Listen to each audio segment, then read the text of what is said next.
నిర్గమాకాండము 13వ అధ్యాయము 17-18 వచనాలు ఒకసారి చదవండి. నిర్గమాకాండము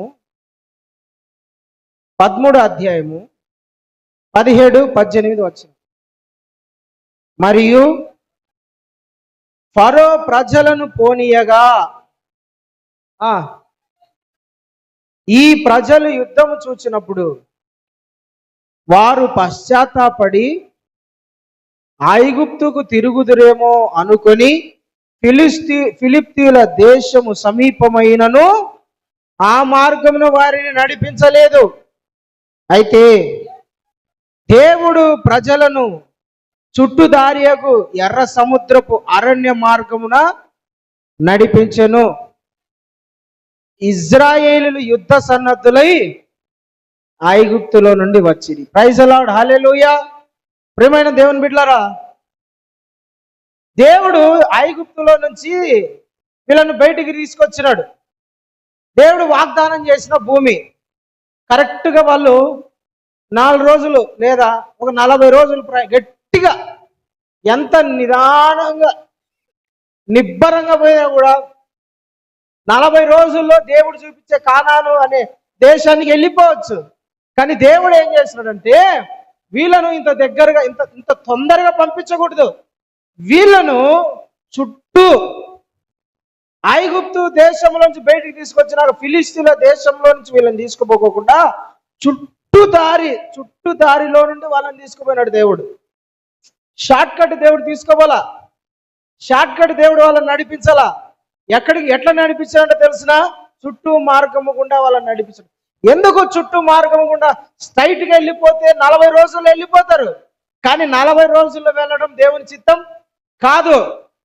40 రోజుల్లో వెళ్ళడం దేవుని చిత్తం కాదు.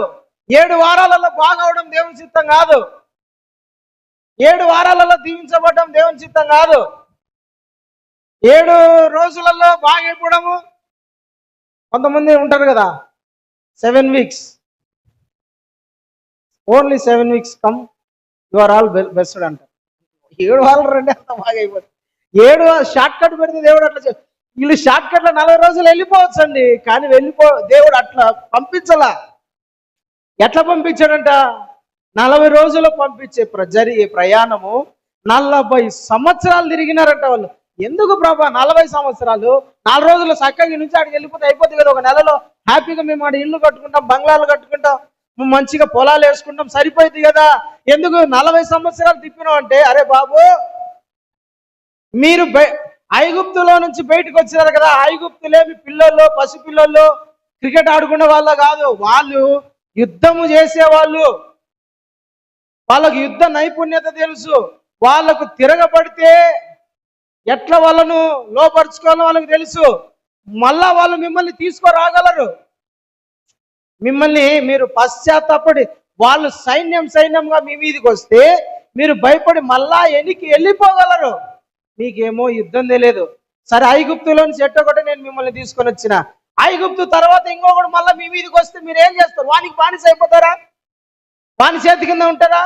వాని దేశం కింద బానిసలుగా బతుకుతారా మీరు? కాదు. దేవుడు ఏం చేసినట్టే ఈ 40 రోజుల అరణ్య ప్రయాణంలో ఇజ్రాయెల్ ప్రజలకు యుద్ధం అంటే ఏమిటో నేర్పించినాడు. ప్రైజ్ ది లార్డ్, హల్లెలూయా. పోరాటం అంటే ఏమిటో నేర్పించినాడు. శత్రువులను ఎట్లా జయించాలో నేర్పించినాడు. శత్రువుల మీదికి వస్తే వాళ్ళతో మనల్ని మనం ఎట్లా కాపాడుకోవాలో దేవుడు 40 సంవత్సరాల అరణ్య ప్రయాణంలో ప్రభు వాళ్ళకు నేర్పించినాడు. షార్ట్ కట్ వెళ్ళిపోయినారు అనుకోండి, వాళ్ళకి యుద్ధం అంటే తెలియదు. శత్రువుల మీదికి వస్తే వాళ్ళని వాళ్ళు అప్పగించుకుంటారు. అయ్యా యుద్ధం ఏం మాకు చేత కాదు, కానీ మీ కింద బానిసలుగా ఉంటాము, మీ కింద మేము ఊడిగం చేస్తూ ఉంటాము, మీరు తంతా అంటే పడతా ఉంటాము, కొడతా అంటే కొట్టించుకుంటా ఉంటాం, ఏం చేస్తా అంటే అట్టే బతుకుతా ఉంటామయ్యా అని వాళ్ళను అప్పగించుకుంటారు, పశ్చాత్తాపడిపోతారు. కానీ దేవుని ఉద్దేశం ఏంటి? నేను మిమ్మల్ని ప్రత్యేకంగా ఎన్నుకున్నా. భూమి మీద ఉన్న జనాలలో మీరు ఒక ప్రత్యేకమైన వాళ్ళు. సృష్టికర్త అయిన దేవుని పిల్లలు మీరు. ఒకని కింద బానిసలుగా ఉండడానికి నేను మిమ్మల్ని ఎన్నుకోలా. హల్లెలూయా, దేవునికి స్తోత్రం కలుగును గాక. ఈ 40 సంవత్సరాల ప్రయాణంలో అరణ్యంలో వాళ్ళకు దేవుడు ఏం నేర్పించాడంటే యుద్ధం ఎలా చెయ్యాలి, ఏం నేర్పించినాడు? యుద్ధం ఎలా చేయాలి, శత్రువుతో ఎట్లా పోరాడాలా, శత్రువుని ఎట్లా ఎదుర్కోవాలా, శత్రువు మన మీదకి వస్తే ఎట్లా వాడిని మనం జయించాలా, శత్రువు మన మీదకి వస్తే మనం ఎట్లా వ్యూహాలు వేయాలా, ఎట్లా తప్పించుకోవాలా, ఎట్లా కాపాడుకోవాలా, మన కుటుంబాలను, పిల్లలను, ఆస్తులను, మన దేశాన్ని మనం ఏ విధంగా కాపాడుకోవాలో దేవుడు ఇజ్రాయెల్ ప్రజలకు 40 సంవత్సరాల యాత్ర ప్రయాణంలో వాళ్ళకు నేర్పించినాడు. దేవునికి మహిమ కలుగును గాక. ఆమేన్, హల్లెలూయా. ఎందుకు దేవుడు వారికి యుద్ధం నేర్పించినాడు? పాయింట్ నెంబర్ 1, వాళ్ళు యుద్ధము చేత కాదనుకోండి, ఎవడు వచ్చినా కూడా ఏమైపోతాడు? బానిస అయిపోతాడు. ఇప్పుడు దున్నని ఎద్దుందనుకోండి, దానికి కాడి మోయలా, దున్నలే అది ఇంతవరకు ఎప్పుడు, దాని మీద కాడి మోపలా. ఆ ఎద్దుని ఎవడు పట్టుకొని పోయినా అది మెడ వంచుకొని పోతానే ఉంటది కదా, అవునా కాదంటారా? కాడి మోపిన ఎద్దుందనుకోండి, ఒక యజమానుడి కింద ఉంటది. కాడి మోయిన ఎద్దు ఏం చేస్తుంది? ఎవడు పట్టుకుంటే వానికి కాడిపోతా ఉంటది. ఎవడు తాడేసి, ఎవరు కట్టేసి లాక్కొని పోయినా లాక్కొని వెళ్ళిపోతా ఉంటది. అది దాని వెనక వాళ్ళ వెనక అమ్మడి పోతా ఉంటది, వెళ్ళిపోతా ఉంటది. అట్లా ఇజ్రాయెల్ ప్రజలు ఎవడొచ్చి రే మా కింద నువ్వు బానిసగా ఉండాల్సిందే అంటే ఉండిపోతాడు. అందుకని ప్రభు ఏం చేశారంటే, మీరు ఒకరి కింద బానిసలుగా ఉండడం కాదు, ఎవడైనా మీ మీదకి యుద్ధము చేయడానికి వచ్చినప్పుడు మీరు జయించడానికి, పోరాడడానికి సిద్ధంగా ఉండాలి. హల్లెలూయా. పాయింట్ నెంబర్ 1, దేవుడు ఎందుకు వాళ్ళకు యుద్ధ సన్నద్ధులుగా అంటే 40 సంవత్సరాలు అరణ్య ప్రయాణంలో 40 సంవత్సరాలు తిప్పినాడంటే వాళ్ళు యుద్ధం చేయడం నేర్చుకోవాలా. రెండోది, నిర్గమాకాండము 17వ అధ్యాయము 16వ వచనం చదవండి. నిర్గమాకాండము 17వ అధ్యాయము 16వ వచనం. అమాలేకీలు తమ చేతిని యెహోవా సింహాసనమునకు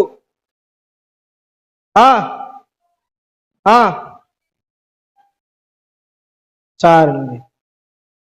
దేవుని సింహాసనానికి అమాలేకీయులు అనే వాళ్ళు ఏం చేస్తారంట? వాళ్ళ చెయ్యి దేవుని సింహాసనానికి విరోధంగా వాళ్ళు చెయ్యెత్తినారంట. దేవునికి విరోధంగా వాళ్ళు ఉంటున్నారు. దేవుని సింహాసనానికి విరోధంగా చేతులు ఎత్తినారు. అంటే ఎవరికి విరోధులు? వాళ్ళు దేవునికి విరోధులు, దేవుని సింహాసనానికి విరోధులు. సింహాసనం అంటే కీర్తనల పుస్తకంలో ఉంటది. 96వ వచనము, 96వ కీర్తనలో దేవుని సింహాసనాలు అంటే నీతి న్యాయములు ఆధారమైనది. 97వ కీర్తన 2వ చరణంలో ఉంటది. నీతి న్యాయములు ఆయన సింహాసనములకు ఆధారములు. దేవుని సింహాసనానికి ఆధారములు ఏంటి? నీతి న్యాయం.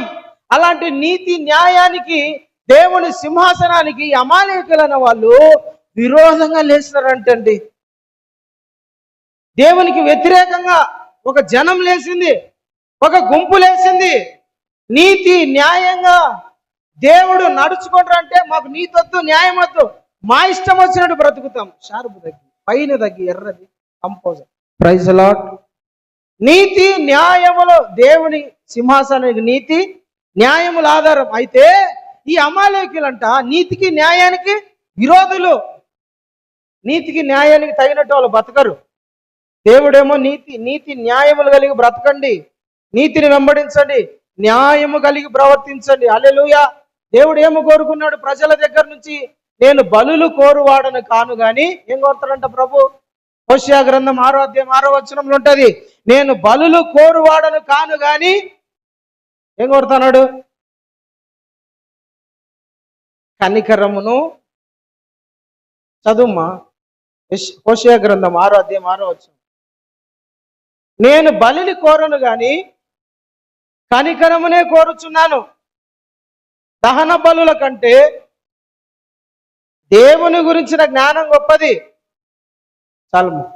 దేవుని బిడ్డలారా, దేవుడు మనిషి దగ్గర నుంచి కోరుకునేది ఏంటంటే బలులు కాదు, నీతి న్యాయము కనికరాన్ని దేవుడు కోరుకుంటున్నాడు.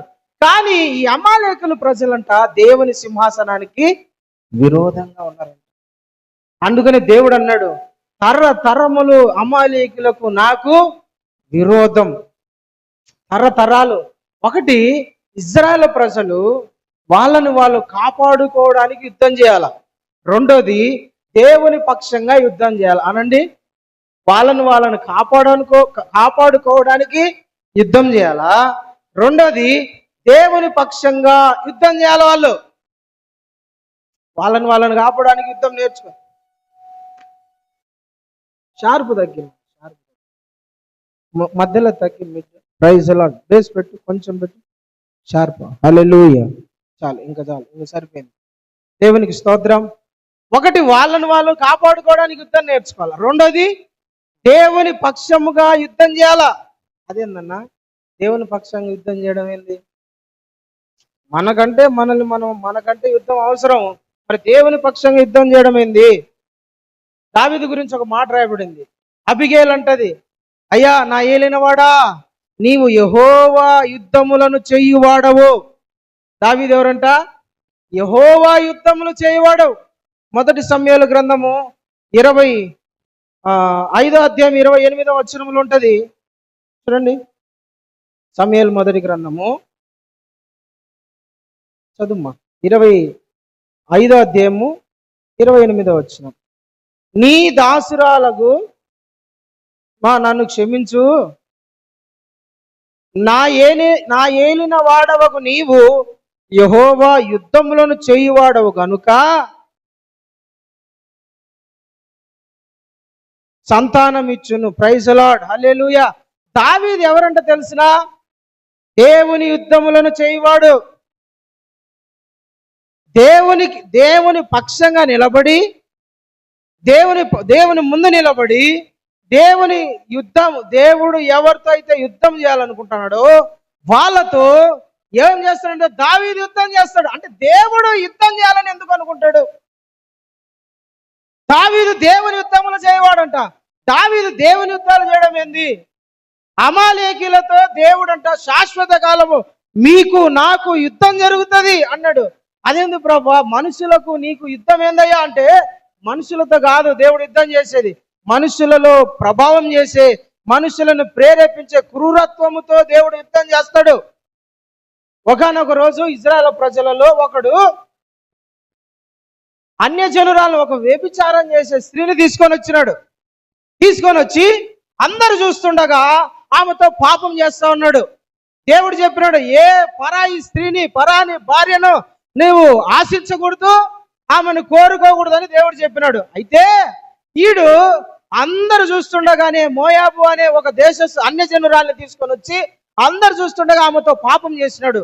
అప్పుడు ఒక వ్యక్తికి, ఫినెహాస్ అనే వ్యక్తికి కోపము రగులుకునిందంటండి. కోపము రగులుకొని ఈట తీసుకొని పోయి వాడిని వెంటనే చంపేసినాడు. దేవుడు అనిన మాట ఏంటంటే, నా కోపం అతడు చల్లార్చినాడు. నేను కోపం కలిగి ఉన్నా, ఆవేశంతో ఉన్నా, ఇశ్రాయేలు ప్రజలలో ఇలాంటి పాపము జరగకూడదని నేను కోరుకున్నా కదా. అయితే మీ మధ్య కళ్ళ ఎదుట పాపం చేస్తుంటే మీరు ఎట్లా చూస్తా ఉన్నారు? నేను రగిలిపోతున్నా, ఇలాంటి పాపం జరగకూడదని మీకు చెప్పినా కదా అని దేవుడు కోపంతో రగిలిపోతా అంటే, ఆ కోపాన్ని ఒక వ్యక్తి అర్థం చేసుకొని, అరే దేవుడు ఇలాంటి పాపాలు మన మధ్య జరగకూడదని చెప్తే, ఒకడు ఎవడో పాపం అలాంటి దరిద్ర పని చేస్తుంటే మీరు చూస్తా ఎట్లున్నారు అని ఈ ఫిన్నెహాస్ అనే వ్యక్తి కోపంతో రగిలిపోయి దేవుని కోపాన్ని తను చల్లార్చినాడంట. హల్లెలూయా. అంటే దేవుని కోపాన్ని చల్లార్చగలిగిన వాడు దావీదు. ఎవరంటే తెలిసిన ప్రేమ దేవుని బిడ్డలారా, దావీదు దేవుని యుద్ధములను చేయవాడంట. అంటే దేవుడు యుద్ధం చేయాలనుకుంటాడు. ఆ యుద్ధంలో దావీదు నిలబెడతాడు. దావీదా, నువ్వు నా సైన్యాధిపతివి, లేదంటే నా పక్షంగా యుద్ధం చేయాల్సిన వాడివి, వెళ్ళు. దేవుడు ఎవరితో అందరితో యుద్ధం చేయడండి. ఎవరితో అంటే తెలిసిన, నీతికి న్యాయానికి విరోధంగా నిలబడతారు ఉంటారు చూస్తారా, వాళ్ళతో దేవుడు యుద్ధం చేస్తాడు. హల్లెలూయా. దేవునికి స్తోత్రం కలుగును గాక. ఈ అమాలేకీల ప్రజలు దేవుని సింహాసనానికి అడ్డం అంటే ఎదురు తిరిగినారంట. దేవుని సింహాసనం మీదకే చెయ్యెత్తినంట. ఒక రాజు ఉన్నాడు. ఆ రాజు నీతిగా న్యాయంగా పరిపాలిస్తా ఉన్నాడు దేశాన్ని. ఆ దేశంలో పాపమే జరగడంలా, ఆ దేశంలో అక్రమాలు జరగడం, దొంగతనాలు జరగడంలా, ఆ హత్యలు జరగడంలా, మోసాలు జరగడంలా, అన్యాయాలు జరగడంలా, మనుషులు ప్రశాంతంగా ఉన్నారు, మనుషులు సంతోషంగా ఉన్నారు. అయితే ఆ దేశంలో నుంచి ఒక గుంపు లేచింది ఆ రాజుకు వ్యతిరేకంగా. ఏమని?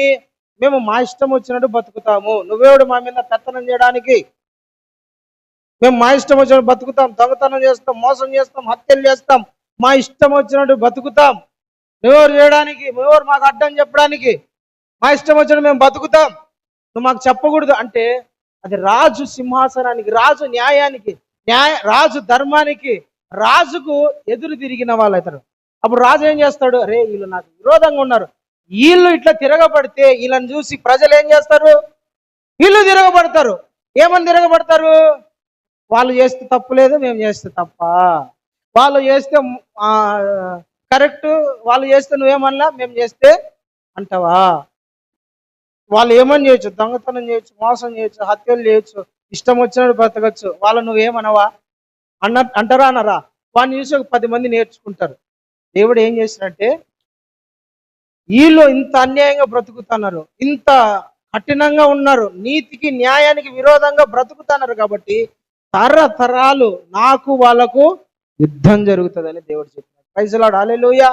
అమాలేకులు ఎవరంటే ప్రేమను జీవన్ బిడ్డలారా, భూమి మీద రాయబడింది. మీరు మళ్ళీ ఇంటికి వెళ్ళి చదువుకోండి. లేవియా కాండము 18 అధ్యాయం కానివ్వండి, ద్వితీయోపదేశ కాండము 18 అధ్యాయం కానివ్వండి, తర్వాత లేవియా కాండం 22 అధ్యాయం కానివ్వండి, తర్వాత వెళ్ళి చదువుకోండి. అక్కడ రాయబడి ఉంటుంది, ఈ అమాలేకీలు ఎవరంటే తెలిసిన 7 జాతుల ప్రజలను దేవుడు ఏం చేస్తున్నాడట?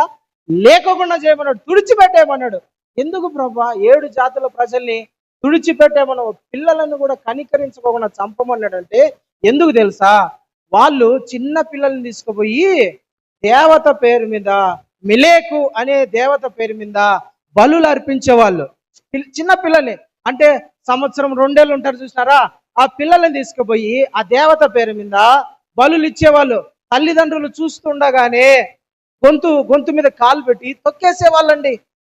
భయంకరంగా అక్కడ ఈ పిల్లని శబ్దం వినపడకోకుండా భయంకరంగా డబ్బులు కొట్టేవాళ్ళు, సంగీతం వాయించేవాళ్ళు, ఆ పిల్లని శబ్దం వినపడకోకుండా. అంత భయంకరంగా మీరు వెళ్ళి చదువుకోండి. చిన్న చిన్న పిల్లలను అగ్నిని కాల్చి చంపేసే వాళ్ళంట. దేవత పేరు మీద, ఆ మెలేకు దేవత పేరు మీద అగ్నిగుండాలు దాటే వాళ్ళంట. తర్వాత శుద్ర పూజలు చేసేవాళ్ళు, చేతబడులు చేసేవాళ్ళు, మాంత్రిక విద్యలు చేసేవాళ్ళు, భయంకరమైన దయ్యాల పేరట భయంకరమైన ఇవన్నీ చేసే కార్యక్రమాలు చేసేవాళ్ళే ఈ 7 జాతుల ప్రజలు. అది మాత్రమే కాదండి, భయంకరమైన పాపం ఉంది అక్కడ. మనుషులు జంతువులు కలిసి సంభోగాలు చేసుకునేది అసలు భయంకరమైన పాపం, భయంకరమైన లైంగిక పాపం అక్కడ జరుగుతుంది. దేవుని కోపం వచ్చింది. దేవుని కోపం. ఇప్పుడు అలాంటి వాళ్ళని చూసి దేవుడు ఏం చేస్తాడు? ఓర్చుకుంటా ఉండమంటారా? చూస్తూ ఉండమంటాడా? దేవుడు శిక్షించడా? న్యాయవంతుడా కాదా? న్యాయవంతుడా కాదా? చెప్పండి, న్యాయవంతుడా కాదా దేవుడు? జరుగుతా ఉండే చూస్తూ ఉండు ప్రభా అంటడం మన దేవుడు. చెప్పండి, చూస్తూ ఉండు ప్రభా, నువ్వు వాళ్ళ మానాన్ని వాళ్ళే పోతారులే, వాళ్ళ పాపాన్ని వాళ్ళే పోతారులే ప్రభా. అయితే మన దేవునికున్న, యేసయ్యకున్న మనసు ఏంటో తెలిసిన, వాళ్ళు కూడా మారడానికి కొంత సమయం ఇస్తాడు. పశ్చాత్తాపము పడాలని, మారు మనసు పొందాలని దేవుడు వాళ్ళకు కొంత సమయం ఇస్తాడు. ఈ అమాలేకీయులకు లేదంటే ఈ 7 జాతి ప్రజల వాళ్ళకు దేవుడంట 400 సంవత్సరాలు టైం ఇచ్చినాడు. ఎప్పుడు? అబ్రహాము దినములలో, ఆదికాండం 15 అధ్యాయంలో ఉంటది.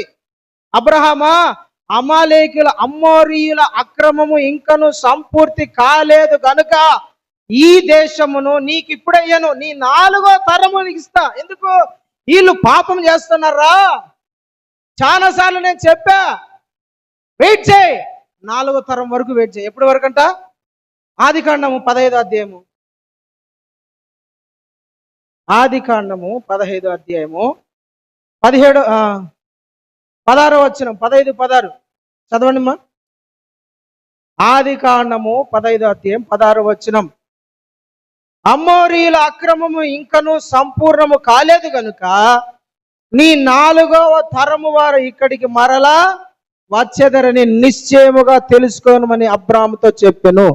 ఎన్నో తరం దేవుడు అప్పుడు వాగ్దానం చేశాడు ఏమని? ఇదిగో అబ్రాహామా, నువ్వు చూస్తున్న ఈ దేశం అంతా నీకు ఇస్తా. అయితే ఎప్పుడు తెలిసిన? ఇప్పుడు ఇయ్యను నీకు వాగ్దానం చేస్తున్నా. ఇదో ఈ ల్యాండ్ అంతా నీ పేరు మీద రిజిస్ట్రేషన్ చేస్తున్నా. రిజిస్ట్రేషన్ అయితే ఈ పేపర్ నీకు ఎప్పుడు ఇస్తాను తెలిసిన? ఇప్పుడు ఇవ్వను. ఈ పేపర్ నీకు ఇప్పుడు ఇవ్వను. ఎప్పుడు ఇస్తా? నీ 4వ తరం. ఎప్పుడు? 4వ తరం ఇస్తా. అదేంది ప్రభా, నా పేరు మీద ల్యాండ్ రిజిస్ట్రేషన్ చేసినావు, నాకు ఇవ్వకపోవడం ఏంది? కొందరు ఉంటారు కదా ఇప్పుడు, అరే నీకు ఇయ్యనురా, నీ కొడుక్కి ఇస్తా. ఏమంటారు? ఆస్తి నీకు ఇయ్యను, నీ కొడుక్కి ఇస్తా, లేక నీకు పుట్టబోయే పిల్లలకి ఇస్తా. అదేంది ఇప్పుడు నాకు ఇవ్వ ఆస్తి, నీకు ఇయ్యను. ఎందుకు ఇవ్వాలి నీకు? ఇప్పుడు ఇవ్వండి. విన్నారా లేదండి? నీకు ఇవ్వను, నీ పిల్లల పేరు మీద వేస్తా, నా మనవాళ్ళ పేరు మీద వేస్తా, మనవరాళ్ళ పేరు మీద వేస్తా. నీకు రూపాయి కూడా ఇవ్వను. అప్పుడు వాళ్ళు తింటారు, వాళ్ళు బాగుంటారు, నువ్వు ఇదంతా అయిపోగొట్టుకుంటావు. అట్లా దేవుడు ఏం చేసినంటే, అబ్రహామా, ఈ స్థలము, ఈ భూమి, ఈ ల్యాండ్ నీకు ఇవ్వను. ఎవరికి ఇస్తా తెలిసిన? నీ 4వ తరం. ఎందుకు ప్రభా? ఆ ల్యాండ్లో, ఆ స్థలంలో 7 జాతుల ప్రజలు వాళ్ళు బతుకుతున్నారు. అమోరీయులు, యోబూసీయులు, గిర్గాసీయులు, ఫిలిస్తీయులు, కిప్తీలు, అట్లా 7 జాతి ప్రజలు వాళ్ళు బ్రతుకుతున్నారు నాయన. వాళ్ళ అక్రమము, వాళ్ళ పాపం ఇంకా నా దృష్టికి ఏం కాలేదంట? సంపూర్ణము గాల. వాళ్ళు పాపం చేస్తున్నారు సంపూర్ణంగా. దేవుడు ఎంతవరకు ఓపిక పడతాడు తెలిసిన? పాపము పరిపక్వమై అనండి. పాపము పరిపక్వమై. ఒక చెట్టుకు పూత వచ్చినప్పుడే వచ్చింది, ఆ పూత మెల్లగా పండయి, కాయ అయింది, పండింది, ఇంకా కోసుకోవడానికి సిద్ధంగా ఉంది. చూసారా? దాన్ని దేవుడు ఎట్లా పోల్చాడు? పాపము పరిపక్వమై అంటే దేవుడు నీ పాపము పిందెగా ఉన్నప్పుడే, చిన్నగా ఉన్నప్పుడు పీక్కుంటే నీ మీదికి రావాల్సిన తీర్పు, శిక్ష అంతా కొట్టేస్తా. లేదు, నీ పాపము పరిపక్వమైంది అనుకో, మరణంగా అంటావు. ఇలా పాపము ఇంకా దేవుని దృష్టికి ఎట్లుందంటే తెలిసిన? పరిపక్వం, సంపూర్ణము కాలేదు. 430 సంవత్సరాలు దేవుడు వెయిట్ చేశాడు. దేవునికి స్తోత్రం, హల్లెలూయా. 400 సంవత్సరాలు చేయండి. ఎన్ని చేస్తారో చేయండి, ఎన్ని చేస్తారో. దేవుడి వాక్యం ఉంది ప్రసంగి గ్రంథంలో, యవనస్తుడా, నీ యవన కాలం అంతా నీ ఇష్టం వచ్చినట్టు బతుకు, నీ ఇష్టం. అయితే నీవు చనిపోయినాక, నువ్వు చనిపోయిన దానికి, నీవు బ్రతికిన దానికి నిన్ను గురించి లెక్క అప్పగించుకోవాలి. చాలా మంది ఏమనుకుంటారంటే, నా ఇష్టం వచ్చినట్టు బ్రతికి నాకెవడు చెప్పేది, నేను నా ఇష్టం వచ్చినట్టు బతుకుతా, నా ఇష్టం వచ్చినట్టు నడుచుకుంటా, నా ఇష్టం వచ్చినట్టు జీవిస్తా, నా ఇష్టం వచ్చినట్టు మాట్లాడతా, నా ఇష్టం వచ్చినట్టు ప్రవర్తిస్తా. నువ్వెవడు నాకు చెప్పడానికి? దేవుడు కూడా నన్ను ఏమన్నా చూడు, నా మీద శిక్ష రాలా అని చాలా మంది అనుకుంటారు. కానీ ప్రసంగి గ్రంథంలో ఉంది, బ్రతికిన దినములన్నిటికీ లెక్క అప్పగించుకోవాల్సిన టైం అనేది ఒకటి ఉంది ప్రియులారా. ఈ అమోరీయుల పాపం అంట దేవుని దృష్టికి ఇంకా సంపూర్ణం కాల. దేవునికి స్తోత్రం, హల్లెలూయా. దేవుని బిడ్డలారా, 400 సంవత్సరాలు దేవుడు వెయిట్ చేశాడు. మన దేవునికున్న మంచి మనసు ఏంటో తెలిసిన? త్వరగా శిక్షించువాడు కాడు, కోపించుచూనే. ఆ మాట తెలుసా మీకు? ఏమని? అబ్బా, కరుణాకరన్ ఒకటి చెప్పినాడయ్యా అంటే మీకు ఎవరికి తెలియదా? ఏందంట? కోపించుచూనే. చెప్పండి, కోపించుచూనే ఏం చేస్తాడు? బైబిల్ చదువుతావు కదా. వాత్సల్యం అంటే, ఇప్పుడు జకర్యా ఉన్నాడు, వాళ్ళ కొడుకు తీసి ఒకటి అల్లరి చేస్తాను, కొడతాడు, ఏడుస్తాడు. మళ్ళా ఒక 10 నిమిషాల తర్వాత, జాస్వా దానా అంటే చూసా వాత్సల్యత. మళ్ళా దగ్గర తీసుకుంటాడు మన రావద్దు ఇంకా నా దగ్గరికి ఎప్పుడు అంటాడా? రావాగురా, నాకు కంటికి కనపడద్దు, వచ్చినా దొబ్బేస్తాడు, అట్లా చేస్తాడు. చేయడు, 10 నిమిషాలు కొడతాడు. వాడు మళ్ళా అలిగి బయట ఉంది దొంగగా అట్లా చూసి నాన్న మమ్మీ డాడీ అంటే అయిపోయి కూర్చోబెట్టుకుని అట్లా చేయకూడదురా, అట్లా ఉండకూడదు నాన్న, బాగుండాలరా, అట్లా మాట్లాడకూడదురా, అట్లా ప్రవర్తించకూడదురా అంటాడు. వాత్సల్యత. హల్లెలూయా. దేవుడు కూడా ఎట్లా అంటే మన ప్రభుకున్న మనసు ఏందో మీరు అర్థం చేసుకోండి. మన ప్రభుకున్న మనసు ఏంటంటే కోపించుచూనే వాత్సల్యం. కోపం వస్తుంది ఆయనకు. మనం చేసే మనుషులు చేసే తప్పులు, అతిక్రమాలు, పాపాన్ని బట్టి దేవునికి కోపము రగులుకుంటది. కానీ ఏం చేస్తాడంటే వాత్సల్యత చూపుతాడు. నా బిడ్డ రేపన్నా నా దగ్గరికి వస్తాడు, రేపన్నా మారుతాడు. దేవుని వాత్సల్యత అండి. 400 సంవత్సరాలు అమోరీయుల అక్రమము వాళ్ళు మారుతారని ప్రభు ఎదురు చూస్తున్నాడంట. దేవునికి స్తోత్రం. హల్లెలూయా. అద్భుతమైన మాట. నాకు ఇంకా చాలా ఒక నచ్చిన మాట ఉంది. ద్వితీయోపదేశ కాండము 8వ అధ్యాయం 20వ వచనం. ఫాస్ట్గా ఉండాలి. ద్వితీయోపదేశ కాండము 8వ అధ్యాయము 20వ వచనం. ఫాస్ట్. నీ ఎదుట నుండకుండా యెహోవా నశింప జేయుచున్న జనులు ఏందంట? ఎవరు చెప్పినారు వినేటట్లు? అప్పుడు సువార్థికుడు లేడు కదా, ప్రవక్త లేడు కదా, కాపరి లేడు కదా, మళ్ళీ ఎవరు చెప్పినారయ్యా? నేను మీకు చెప్పేది అర్థమైందా? నా వైపు చూడండి. నీ ఎదుటనున్న జనులు అంటే ఈ 7 దేవుడు తోలివేసిన ఈ ప్రజలకు దేవుడు ఏం చేశాడంట? ముందుగానే ప్రకటించాడంట. కానీ వాళ్ళు విననొల్లని ప్రజలు. దేవుడు ఎంత కనికరం గల దేవుడు కదా, ప్రేమ గల దేవుడు కదా. ఆ కాలం సువార్థికుడు లేడు, ప్రవక్త లేడు, దేవుని వాక్యం ప్రకటించలేదు. మరి ఎట్లా బ్రదర్ అక్కడికి వాళ్ళకి ఎవరు ప్రకటించారు దేవుని వాక్యం? ఆ 7 జాతుల ప్రజలకు దేవుడు వాక్యము, దేవుని న్యాయము, ధర్మము, లేదంటే దేవుని న్యాయ విధులు, ఆజ్ఞలు, దేవుని గురించిన శిక్ష ఎవరు ప్రకటించుంటారు? పరిశుద్ధాత్మ దేవుడే ప్రకటించుంటాడు.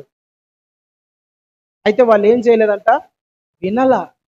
వినలేదు. కాబట్టి వాళ్ళు దేవుడు చాలా సార్లు అండి, న్యాయం గల దేవుడు అండి, ప్రకటించినాడు కానీ వినలే. అరే ఇట్లా పిల్లలను చంపడం తప్పు, ఇట్లా పాపము చేయడం తప్పు, ఇట్లా విగ్రహారాధన చేయడం తప్పు, ఇట్లా చేతబడులు చేయడం తప్పు, మాంత్రిక విద్యలు చేయడం తప్పు, శుద్ధ పూజలు చేయడం తప్పు, లైంగిక పాపము ఇది తప్పు నాయనా, హత్య చేయడం తప్పురా, ఇది దేవునికి నచ్చని పని, దేవుడు న్యాయవంతుడు, నీతిమంతుడు, దేవుడు కనికరము గలవాడ్రా, మారన్రా, ఇది తప్పు నాయనా అని ప్రకటిస్తే చాలే. లేదా మాకు చెప్తారు మాది లేదా అని అంటారు.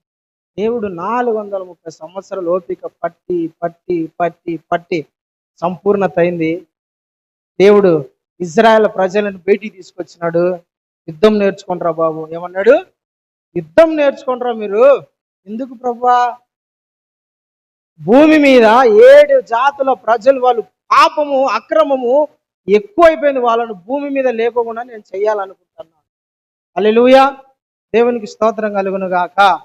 దావీదు అంటాడు, నా చేతికి యుద్ధము నేర్పిన వాడు ఆయనే, నా వేళ్లకు 144వ కీర్తన 1వ చరణంలో ఉంటది, నా దేవుడు యెహోవా నా చేతికి, నా వేళ్లకు యుద్ధం నేర్పినండి. నేను ఎట్లా యుద్ధం చేయాలో నాకు నేర్పించింది ఆయనే నాకు యుద్ధం నేర్పించాడు. గొర్రెలు కాసుకుంటా ఉన్నాడు. గొర్రెలు కాసుకున్న వానికి యుద్ధం ఎవరు నేర్పించాడు? గొల్యాతు గాన్ని కొట్టగలిగిన శక్తి, సామర్థ్యము ఎవరిచ్చినారు? దేవుడు ఇచ్చినాడు. దేవునికి స్తోత్రం. హల్లెలూయా. Praise the Lord. ప్రియమైన దేవుని బిడ్డలారా, ఇజ్రాయెల్ ప్రజలు ఆ కానాను దేశములో నుంచి ఐగుప్తు దేశంలో నుంచి బయటికి వచ్చినప్పుడు ఎట్లుండాలంట? ఇజ్రాయెల్ ప్రజలు యుద్ధ సన్నద్ధులు. ఎట్లుండాలా? యుద్ధ సన్నద్ధులు. చెప్పండి, ఎట్లుండాలా? యుద్ధ సన్నద్ధులై ఉండాలి. ఎవరెవరితో పోరాడాలా? కనపడిన అమాయకులందరినీ పొడి చేస్తే చంపుతాడు దేవుడు. మళ్ళా అమాయకుల మీదకి పోతే నిరపరాధులను ఏమన్నాడు దేవుడు? నిరపరాధులను మీరు వారి రక్తం ఒలిగించకూడదు, వాళ్ళని కొట్టకూడదు, వాళ్ళని హింసించకూడదు అన్నాడు దేవుడు. నిరపరాధుల మీద చెయ్యి కూడా పడకూడదు అన్నాడు దేవుడు. పడితే నిన్ను తీసేస్తా అన్నాడు దేవుడు. దేవునికి స్తోత్రం కలుగును. దావీదు అట్లాంటి వాడిని, ఒక నిరపరాధిని చంపినాడని దావీదు చచ్చిపోయే రోజులని తన కొడుకులు దావీదును తరుముతానే ఉన్నారు. చనిపోయేంత వరకు దావీదుకు మనశ్శాంతి లేదు. ఎందుకు? ఒక నిరపరాధిని చంపినాడని. యెజబేలు ఒక నిరపరాధిని చంపింది. ఆమె రక్తమును కుక్కలు నాకేటట్టు చేసినాడు దేవుడు. ఒక నాబాలు అనే ఏం పేరు, నాబాలు కాదు సారీ, ఒక వ్యక్తి ఉన్నాడు. ఆ వ్యక్తిని అన్యాయంగా చంపించింది యెజబేలు, నిరపరాధిని. దేవుడు ఆ యెజబేలుని ఏం చేశాడు? కుక్కలు నీ రక్తం నాకుతాయని చెప్పినాడు. అంటే నిరపరాధులను దేవుడు చంపకూడదని చెప్పినాడు. అయితే ఎవరిని చంపాలంటే తెలిసిన, దేవునికి విరోధంగా, దేవుని ఆజ్ఞలకు, లేదంటే దేవుని న్యాయానికి, దేవుని నీతికి విరోధంగా ఉన్న మనుషులను దేవుడు ఏం చేయమన్నాడు? ఆ కాలము ఇజ్రాయెల్ ప్రజలను చంపమన్నాడు.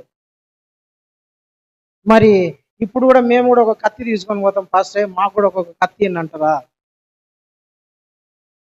దేవుని పిల్లరా, ఇజ్రాయెల్ ప్రజలతో దేవుడు శరీర సంబంధమైన యుద్ధం చేయమన్నాడు. అయితే క్రైస్తవులు కూడా ఒక చేయవలసిన యుద్ధం ఒకటి ఉంది.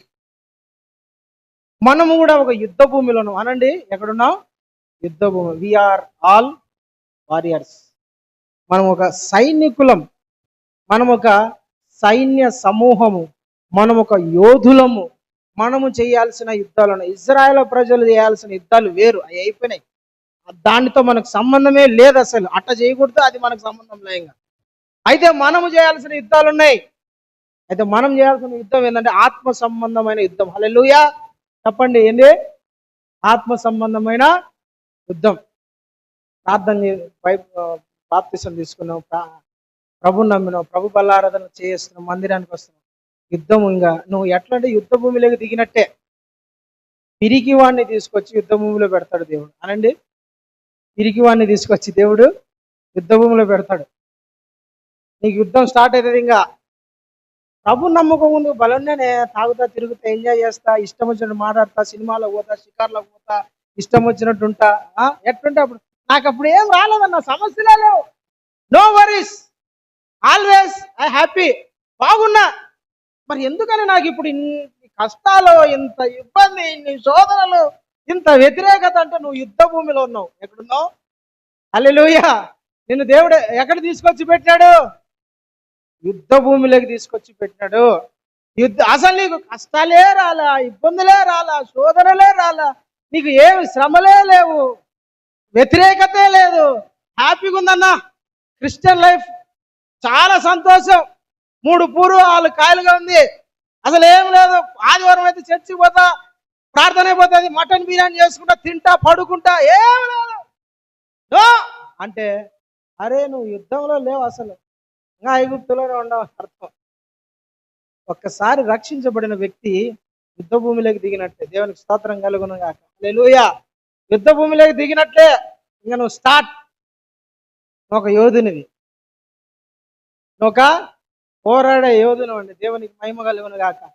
ఆనాడు ఇజ్రాయెల్ ప్రజలు కనపడే శత్రువులతో పోరాటం చేస్తే, ఈనాడు నీవు దేవుని రక్తంతో కడగబడిన నిబంధనలో ఉన్న నువ్వు కనపడని శక్తులతో యుద్ధం చేయాల. వాళ్ళు కనపడే శరీరులతో యుద్ధం చేస్తే, నువ్వు కనపడని ఆత్మతో, కనపడని శక్తులతో, కనపడని అధికారులతో, కనపడని పవర్తో నువ్వు ఒక యుద్ధం చేయాలి. దేవునికి స్తోత్రం కలుగును గాక. హల్లెలూయా. నేను కొన్ని చెప్తా కొత్త నిబంధనల నుంచి, లేదంటే క్రైస్తవులు చేయాల్సిన యుద్ధాలు ఏంటో. యాకోబు పత్రిక 4వ అధ్యాయం 1వ వచనం చదవండి. యాకోబు పత్రిక 4వ అధ్యాయం 1వ వచనం ఫాస్ట్గా. మీలో యుద్ధములను, పోరాటములను దేని వల్ల కలుగుతున్నాయి? ఎవరిలో కలుగుతున్నాయంట? కాదు నాన్న, ఎవరిలో కలుగుతున్నాయి? మీలో యుద్ధాలు, పోరాటములు దేని వల్ల కలుగుతాయి? అసలు ఎందుకు కలుగుతున్నాయి? మనం పోరాడాల్సింది ఏంటంట? చదువు. మీ అవయవములలో పోరాడి మీ భోగేచ్ఛల నుండి కదా మనం యుద్ధం చేయాల్సింది. దేంతో యుద్ధం చేయాలా? చెప్పండి. దేంతో యుద్ధం చేయాలంట? రాస్తాడు అక్కడ. దేంతో యుద్ధం చేయాల? ఎవరితో యుద్ధం చేస్తారు మీరు? ఎవరు మీరు కత్తి పట్టుకొని పోతారు? అసలు మీకు కత్తులు ఉన్నాయా? కత్తి ఉందా లేదా మీ దగ్గర? ఉందా లేదా? చెప్పండి. ఉందా? ఇచ్చినావా? హల్లెలూయా. దేవుని యుద్ధం చేయాలంటే కత్తి కావాలిగా. కత్తి ఉందంటారా? చెప్పండి, ఉందా?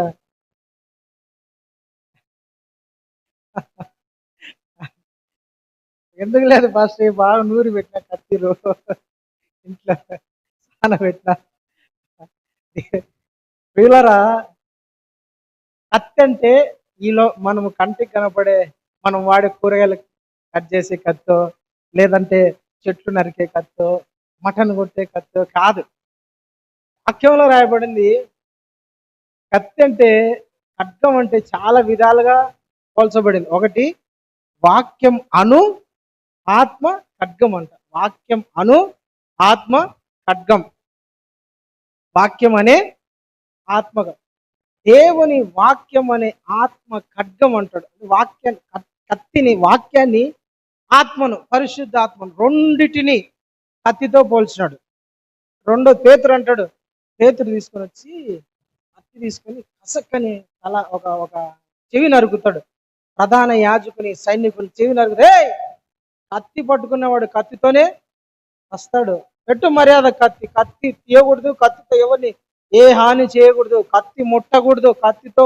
కత్తితో ఎవరైనా హాని చేసి కత్తితోనే పోతావు. మళ్ళా అన్న ప్రభు ఏమన్నాడు తెలుసు కింద, ఇప్పుడైతే బట్ట లేనివాడు, ఆ కత్తి లేనివాడు తన బట్ట నమ్మి కత్తి కొనవలను అన్నాడు. అదేంది ప్రభా, ఇప్పుడే కత్తి వద్దామన్నావు పేతురుతో? చదివినారు మాట. ఇప్పుడే పేతురుతో ఏమన్నాడు? ఏ కత్తి పట్టుకున్నావు, కత్తితోనే పోతావు అన్నాడు. వెంటనే పేతురు ప్రభా క్షమించు అన్నాడు. మళ్ళా అంటాడు, ఇప్పుడైతే కత్తి లేనివాడు తన బట్ట నమ్మి కత్తి కొనవలను. అదే కత్తి వద్దనేది నువ్వే, మళ్ళా కత్తి కొనుక్కోనేది నువ్వేనా? అరే బాబు, నేను చెప్పే కత్తి వేరు, నువ్వు వాడే కత్తి వేరు. నేనేమో ఆత్మ సంబంధి చెప్తా, నువ్వేమో శరీర సంబంధమైన దాన్ని పట్టుకుంటావు. నేను చెప్పేదానికి నువ్వు అర్థం చేసుకోలేవు. ఫస్ట్ నువ్వు అర్థం చేసుకో. ఇప్పుడు కత్తి లేనివాడు తన బట్టను అమ్మి కత్తి కొనవాలని అన్నాడు. అంటే ఏమిటి? ఇప్పుడుండే కత్తి, ఆల్రెడీ కత్తి వదిలిపెట్టమన్న దేవుడు మళ్ళా కత్తిని ఎందుకు అనుకుంటాడు అంటే, శరీర సంబంధమైన ఖడ్గం కాదు నాయన, కత్తి కాదు నాయన. ఆ కత్తి నువ్వు పక్కన పెట్టే బాబు. ఆత్మ అను వాక్యమును ఆత్మ ఖడ్గం అనే కత్తిని నువ్వు కొనాలా, ధరించుకోవాలి నువ్వు. ఆమేన్, హల్లెలూయా. దేవునికి స్తోత్రం కలుగునుగాక. చాలా మర్మం ఉందండి దేవుని వాక్యంలో, చాలా మర్మం ఉంది. ఒకడంట ఒక పొలానికి వెళ్ళి దాన్ని శోధిస్తూ ఉంటే అందులో ఒక దేనారం దొరికిన, తన ఆస్తిని అంతా అమ్మి ఆ పొలాన్ని అమ్మిన వాని పోలి ఉన్నదంట పరలోకం. మత్తయి సువార్త 13వ అధ్యాయంలో ఉంటుంది. తనకు కలిగినదంతా అమ్మి దాచిపెట్టబడిన ధనము గల ఆ పొలాన్ని కొన్నాడంట. తనకున్నదంతా అమ్మడం ఎందుకు, మళ్ళీ ఇది కొనడం ఎందుకు? అంతే దాన్ని. దేవుని బిడ్డలారా, నువ్వు దేవుడు చెప్పేదేమో ఆత్మ సంబంధమైన కత్తి, పేతురు అనుకునేదేమో శరీర సంబంధమైన కత్తి. అంటే మన దగ్గర ఏముండాలా? ఆత్మ సంబంధమైన వాక్యము అను ఆత్మ కలిగిన కత్తి ఉండాలి. హల్లెలూయా. దేంతో పోరాడాలి? మనకు యుద్ధాలు దేంతో పోరాడాలంటే, అసలు పోరాటం ఎవరితో, యుద్ధం ఎవరితో? క్రైస్తవుడు చేయాల్సిన యుద్ధం ఏంటి? మనకు యుద్ధాలు వస్తే దేంతో పోరాడాలంటే, మీ అవయవములలో పోరాడు భోగేచ్ఛలు అనండి. మీ అవయవములలో పోరాడే ఆ అవయవాలలో భోగేచ్ఛలు, ఆ ఇచ్ఛలతో, కోరికలతో, దురాశలతో మీరు యుద్ధం చేయండి. మీ అవయవాలతో మీరు యుద్ధం చేయాలా? మీ అవయవాలలో పోరాడే ఈ శరీర సంబంధమైన ఆలోచనలు, ఆ భోగేచ్ఛలతో మీరు యుద్ధం చేయాలి. దేవునికి స్తోత్రం కలుగునుగాక. హల్లెలూయా. మా అవయవాలలో ఏం భోగేచ్ఛ ఉంటుంది? మేము దేంతో పోరాడాలా? మా అవయవాలలో ఏముంటుంది? ఆ అన్న భక్తుడు ఏమో రాస్తాడు 3వ అధ్యాయంలో తెలిసిన, నాలుక మనిషిలో ఉండే భయంకరమైనది అంటే నాలుక. నాలుక నాలుగు పవర్ఫుల్, శరీరంలో పవర్ఫుల్. నాలుకను ఎవడు సాధువు చేయలేడంట, ఎవడు కూడా కంట్రోల్ చేయలేడంట, ఎవడు కూడా నాలుకను ఏం చేయలేడు, కంట్రోల్ సాధువు చేయలేడు. ఒక ఎద్దునైనా సాధువు చేయొచ్చు, ఒక సింహాన్నైనా సాధువు అంటే ఏంది, కూల్ డౌన్ చేయొచ్చు, మంచిగా చేసుకోవచ్చు. సైలెంట్ సింహాన్నైనా సరే దాన్ని మెల్లకు 10 రోజులు అన్నం పెట్టి దాన్ని బాగా చేసుకుంటే, భయంకరమైన జంతువు కూడా మనకు సాధువు. నాగుపాము అయినా సరే ఇటు ఆడిచ్చి సైలెంట్ అయిపో అంటే అయిపోతుంది. పాములు ఆడిచ్చే వాళ్ళు చూసినారా? దాని దగ్గర మనకు భయం. వాడైతే అంటాడండి, చెయ్యి అట్ట అంటాడు, కాలు అట్ట అంటాడండి, వెంటనే అది సెకండ్లోనే సల్ల కింద పడిపోతుంది. వాడు పోయి దాన్ని మూతి పట్టేసుకుంటాడు, నోరు పట్టేసుకుంటాడు, గొంతు పట్టేసుకుంటాడు. అరే నీకు భయం లేదరా, నాకు దాన్ని సాధువు చేయడం తెలుసు, నీకు తెలియదు అంటాడు. మనం అది ఆడ కనపడతారని ఈడుంటాం. పాములు చంపగలం కానీ దాన్ని సాధువు చేయలేం అన్నయ్య. చంపగలం కానీ దాన్ని సాధువు చేయలేము కదా. దాన్ని కంట్రోల్ చేయగలమా? అది ఇంత ఎత్తు బుసగొట్టి పడగెత్తింటదండి. అది ఏమంటారు దాన్ని, ఇంకొకటి మధ్య యూట్యూబ్లో చూసిన ఒక పాము, ఇంత పెద్ద ఉంటుంది, అది ఇంత లావు, నాగుపాము లాగానే ఉంటుంది కానీ అది వెరైటీ పాము, కోబ్రానో ఏదో ఉంటుంది, బ్లాక్ కోబ్రాను, 15 అడుగులు ఉంటుందండి అది. అసలు దాన్ని చూస్తేనే సగం చచ్చిపోతాడు మనిషి. ఇంత లావు పాము, ఇంత పొడుగుండేది. అదంట ఒకసారి జస్ట్ అట్లా కాటేస్తే ఒక 10-20 నిమిషాల్లో ఏనుగు చచ్చిపోతుందంట. విషము దానికి ఒక్కసారి ఈ నుంచి వదిలితే కనీసం 5 అడుగులు విషము చిమ్ముతాన్ని, అంత వేగం ఉంది దానికి. ఎంత భయంకరమైన పాము. దాన్ని చూస్తే నాకు అసలు ఒళ్ళు జలగరిచ్చింది. ఏంద్రా ఇంత పాములు కూడా ఉంటాయి భూమి మీద అనుకున్నా. ఇప్పుడు కొండశీలం అంటే మామూలే, ఇట్లా చూసిన ఇదేంది విషం చిమ్ముతంటే అట్లా ఏడవై పడుతుంది. అంత భయంకరమైన పామును ఒకటి నిలబడినాడు. సింపుల్ గా దాన్ని ఇట్లా చూసి కళ్ళు పెట్టి దాన్ని ఇట్లా కాలు చేయి ఆడిచ్చినాడు. అది మెల్లగా డౌన్ అయిపోయింది. చచ్చిన పాము పడిపోతుంది చూసినారా, సైలెంట్ అయిపోయి టక్కని అట్లా మెడ పట్టేసుకున్నాడు, గొంతు పట్టేసుకుని దాన్ని నీట్గా ఒక సంచిలో వేసేసి కట్టేసి తీసుకొని వెళ్ళిపోయాడు. అరే 15 అడుగుల పాము, వెంటనే దాన్ని అట్లా కంట్రోల్ చేసేసి సాధువు చేసి పడేసినాడు, దాన్ని లోపరుచుకున్నాడు. కానీ బైబిల్లో ఏమని చెప్తానండి, యాకోబు భక్తుడు ఏం చెప్తారంటే, మీ అవయవాలలో పోరాడే ఏమేచ్చలు, భోగేచ్చలు, కోరికలు, మీ అవయవాలలో పనిచేసే దురాశలు, మీ అవయవాలలో మీ ఆత్మకు విరోధంగా పోరాడే తుచ్చమైన అభిలాషలు, ఇవి నిన్ను ప్రతిరోజు నీతో యుద్ధం చేస్తూ ఉంటాయి. నిన్ను నాశనం చేసేదానికి, పడగొట్టడానికి, పతనం చేసేదానికి నేనేం చేస్తాయి తెలిసిన, ప్రతిరోజు నీతో పోరాడుతూ ఉంటాయి. నువ్వేం చేయాలా? దానికి అప్పగించుకున్నావు అనుకో, నీ అవయవాలలో పోరాడే భోగేచ్చలు నిన్ను పడగొడతాయి, పతనా స్థితికి తీసుకొని వస్తాయి. నాలుక కానివ్వండి, కళ్ళు కానివ్వండి, చెవులు కానివ్వండి, శరీరములో ఉండే అవయవాలు ప్రియమంటున్నారా పోరాడుతూ ఉంటాయి. దేవునికి స్తోత్రం కలుగును గాక. మనం యుద్ధం దేంతో చేయాలా చెప్పండి? దేంతో చేయాలా చెప్పండి? మనం యుద్ధం దేంతో చేయాలా? అవయవాలతో అనండి, అవయవాలు అనండి. నాకు కోపము 400-500 ఉంటుంది, నిజం. కోపము 400-500 ఉంటుంది. నాకు అంటే వెంటనే నాకు చేయలేస్తుందండి. నేను చెప్తాను, వెంటనే నాకు చేయలేస్తుంది. భయంకరమైన కోపం. అయితే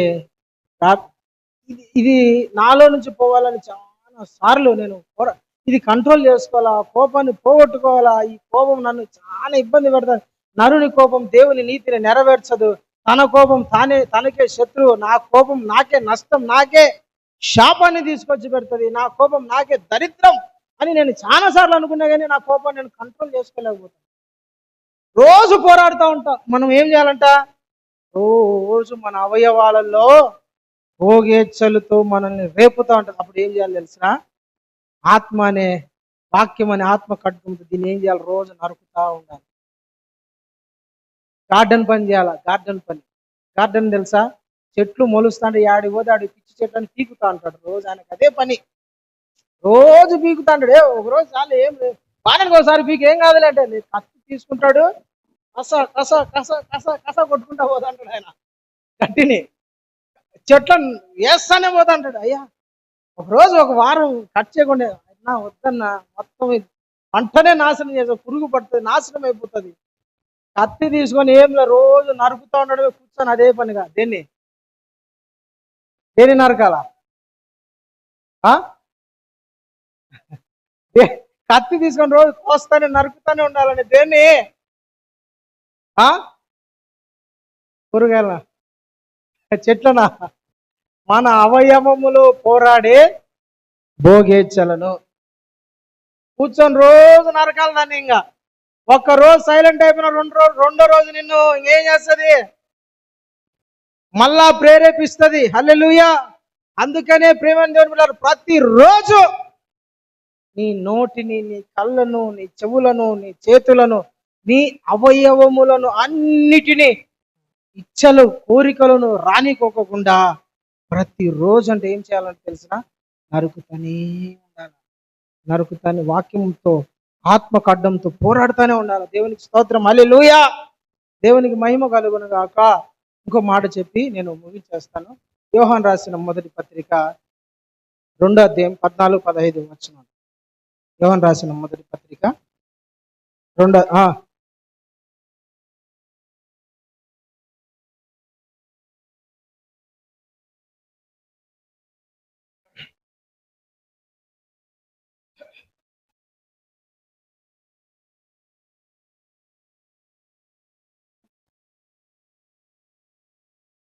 చాలండి.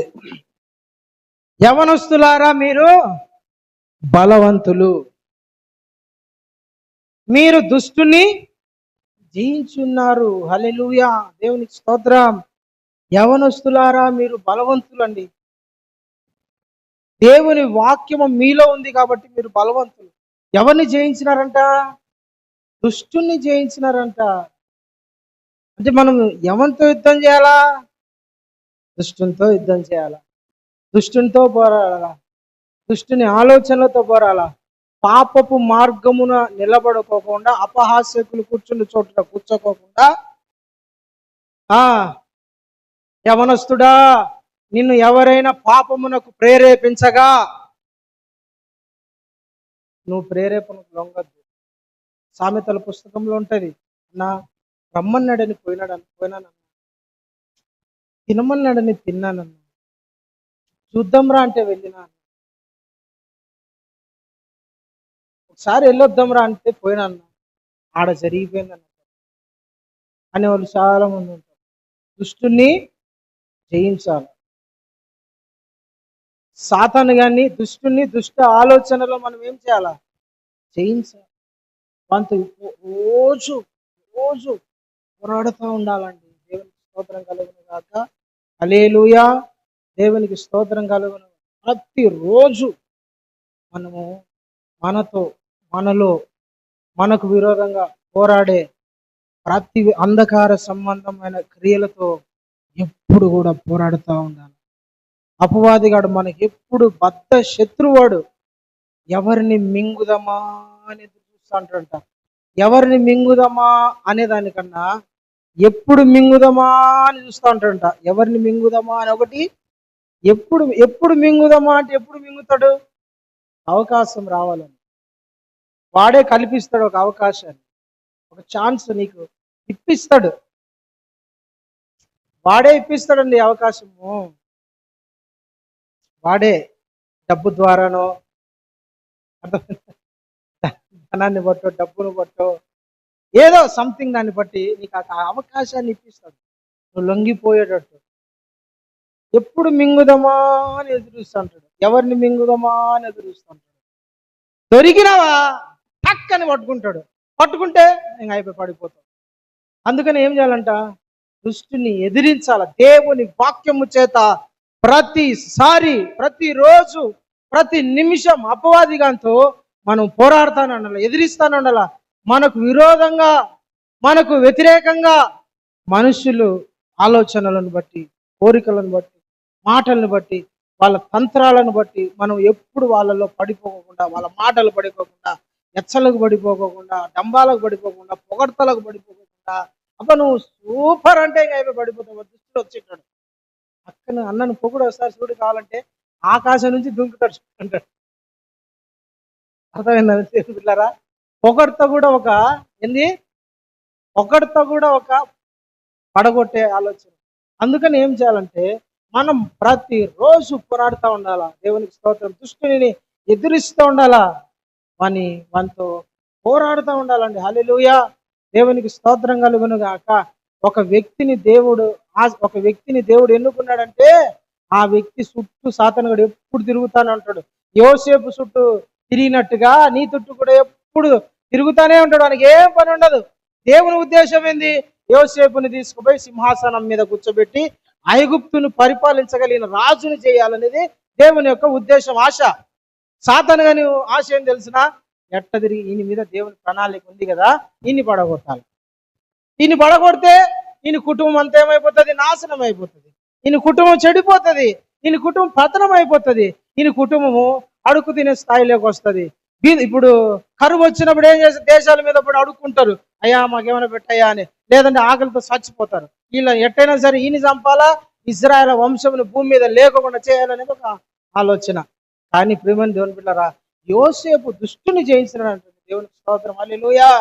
దుష్టుని జయించాలా ప్రతిరోజు మన ఆలోచన, మన కోరికలను, మన అన్నిటినీ ప్రతిరోజు యుద్ధం చేయాలా. దేవునికి మహిమ కలుగును గాక. ఇజ్రాయేల్ ప్రజలు ఏ విధంగా శరీర సంబంధమైన వాళ్ళతో యుద్ధం చేసినారో క్రైస్తవుడు ఆత్మ సంబంధమైన యుద్ధం చేయాలా. దేవునికి మహిమ కలుగును గాక. ఇజ్రాయేల్ ప్రజలు కనపడే శరీరంతో యుద్ధం చేసినాడు. మనం అయితే కనపడని శక్తితో, కంటికి కనపడని శక్తితో మనం పోరాటం చేయాలి. మనుషులను ప్రేరేపిస్తున్న ఆ బలముతో పోరాటం చేయాలి. మనుషులను పడగొట్టాలని ఆలోచన కుయుక్తి పన్నుతున్న అపవాది బలము మీద మనము పోరాడాలి. దేవునికి స్తోత్రం. హల్లెలూయా. దేవునికి స్తోత్రం. ప్రియులారా, మనము శరీరాలతో కాదు పోరాడాలి. ఎవరితో పోరాడాలా? ఎవరితో యుద్ధం చేయాలా? అనపడని అపవాది సైన్యముతో, సాతాను అనే తంత్రాలతో మనము పోరాడాలి. ఎట్లా పోరాడతావు? ఎట్లా పోరాడతావు?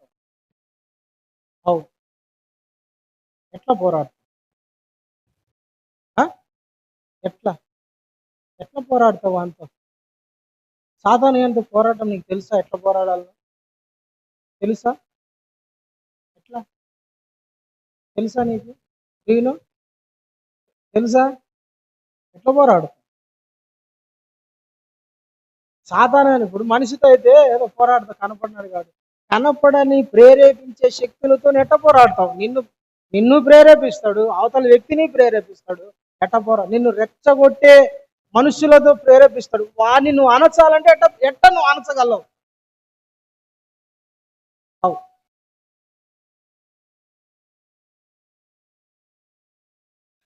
ఎట్లా పోరాడు? పౌలు గారు అన్నారు కొరింథీయుల పత్రిక 2వ పత్రిక 10వ అధ్యాయము 4వ వచనంలో అనుకుంటా, మా యుద్ధోపకరణములు శరీర సంబంధమైనవి కావు. మా యుద్ధోపకరణములు, ఆ మాట చదవండి, మనం ముగించుకున్నాము. కొరింథీయులకు రాసిన 2వ పత్రిక 10వ అధ్యాయము 3 నుంచి చదువునా? 3 నుంచి చదువు ఫాస్ట్గా, లేట్ చేయద్దండి. మేము శరీరదారులమై నడుచుకొనినను శరీర ప్రకారము యుద్ధము చేయము. మేము శరీర ప్రకారము యుద్ధం చేసే వాళ్ళం కాము. మేము శరీరంగా ఉన్నాం కానీ మా యుద్ధము శరీర సంబంధమైనది కాదు. అయితే ఎట్లుంటదంట, మా యుద్ధోపకరణములు శరీర సంబంధమైనవి కావు గాని దేవుని ఎదుట దుర్గములను పడద్రోయగలిగిన బలము గలవై ఉన్నవి. మా యుద్ధోపకరణములు శరీర సంబంధమైనవి కాదు. మా యుద్ధోపకరణములు ఆత్మ సంబంధమైన. అవి ఎట్లంట, దుర్గములను అంటే కోటలను కూడా పడద్రోయగలిగిన బలమైనది. దేవునికి స్తోత్రం కలిగిన. రాజ్యాలను కూడా కూల్చగలిగినది, మనుషులను పడగొట్టగలిగినది. ధనవంతులు నేలను నాకించగలిగినది. అహంకారులను, మత పిచ్చి పట్టిన వాళ్ళను, క్రైస్తవులను హింసించే వాళ్ళందరినీ, దేవునికి వ్యతిరేకంగా లేచిన వాళ్ళందరినీ, దేవుని బిడ్డలకు వ్యతిరేకంగా లేచిన వాళ్ళందరినీ నేలకు అట్ట అణచివేసేది ఏంటంట? ఆత్మ సంబంధమైన యుద్ధం. హల్లెలూయా, దేవునికి స్తోత్రం కలుగును గాక. మనము చేసే యుద్ధము రాజ్యాలను కూడా ఏం చేస్తుంది తెలిసిన? పడగొట్టేస్తుందండి. రాజులను సహితము పడగొట్టేస్తుంది, అధికారులను సహితం మార్చేస్తుంది మన యుద్ధం. బలమైన వ్యక్తి ఉండొచ్చు అవతల, నువ్వు పేదవాని వేయండొచ్చు, కనీసం తినడానికి పూట గడవడానికి వ్యక్తి వేయండొచ్చు, అవతల కొమ్ములు తిరిగిన వ్యక్తి ఉండొచ్చు, సైన్యము లేదంటే మనుషుల బలము, అధికార బలము, డబ్బు బలము లేకోకుంటే ఇంకా ఏమైనా ఉండొచ్చు. కానీ నువ్వు చేసే యుద్ధం ఎట్లా అంటే తెలిసిన?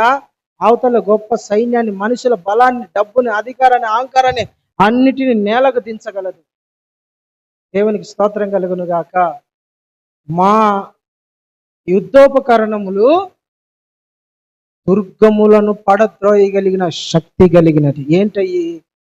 దేవుని మీద విశ్వాసంతో నేను మోకరించి ప్రార్థన చేస్తే, ప్రార్థనలో పట్టు వదలక దేవునితో నేను పెనుగులాడితే, అవతల రాజ్యాలైన నేల మట్టం అవ్వాల్సిందే, మనిషి కూడా పడాల్సిందే. యేసు నామమున మొండి హృదయాలు కూడా పగలాల యేసు నామమున. ఆమేన్, హల్లెలూయా. ఎలాంటి వాళ్ళైనా సరే యేసు నామమున తల దించుతారు. సాతాను గాని కూడా బలం కూడా అంత దిగజారిపోతుంది. ఇప్పుడు నువ్వు విశ్వాసముతో దేవుని పాద సన్నిధిలో పోరాడాలా. పోరాటం నేర్చుకోవాలి. పోరాడేది నీకు చేత కాదనుకో, గెలసలేవు. నీకు యుద్ధం చేత కావాలా. యాకోబు దేవుని సన్నిధిలో కూర్చొని ఏడ్చినాడు, పెనుగులాడినాడు, రాత్రి అంతా కాళ్ళు పట్టుకున్నాడు, ఏడ్చాడు. నిన్ను వదిలిపెట్టను నిన్ను, నా చుట్టూ శత్రువులు ఉన్నారు, నన్ను చంపాలని చూస్తాను, నా భార్య నా మాట వినడం, నా కొడుకులు నా మాట వినడంలే, నాకెవరు నా మాట వినడంలే, నేను అయిపోయినా, ఏడుస్తాడు. రాత్రి అంతా కూర్చొని దేవునితో ఏం చేశాడు? పోరాడినాడు అని ఉంటుంది. నువ్వు దేవునితోనూ మనుషులతోనూ పోరాడి గెలిచితే కనుక నీ పేరు ఇజ్రాయేలు.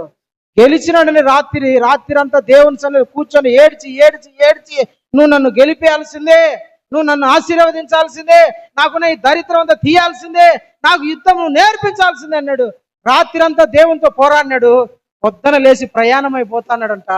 చుట్టుపక్కల ఉన్న దేశాల వాళ్ళందరూ దేవుని భయం అతను చుట్టూ ఉండేనని రాయబడి ఉంటుంది. ఆదికాండం 35వ అధ్యాయంలో.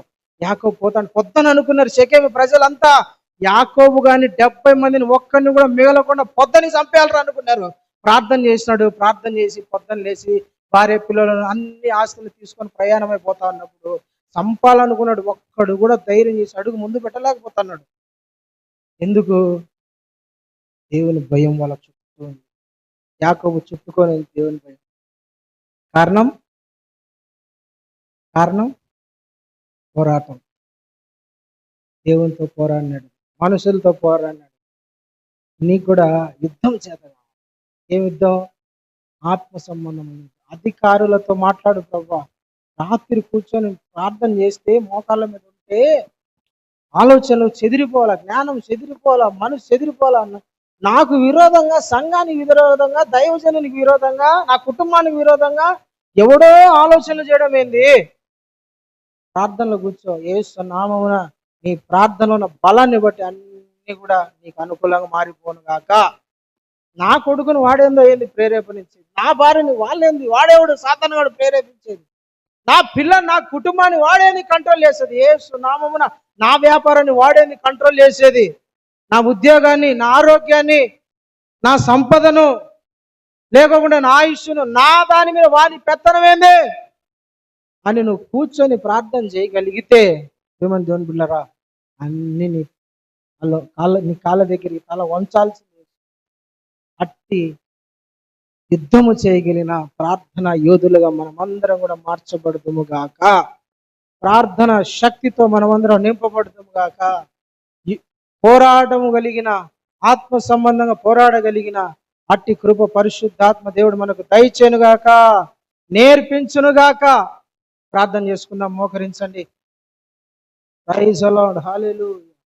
స్తోత్రమయ్యా, స్తోత్రమయ్యా.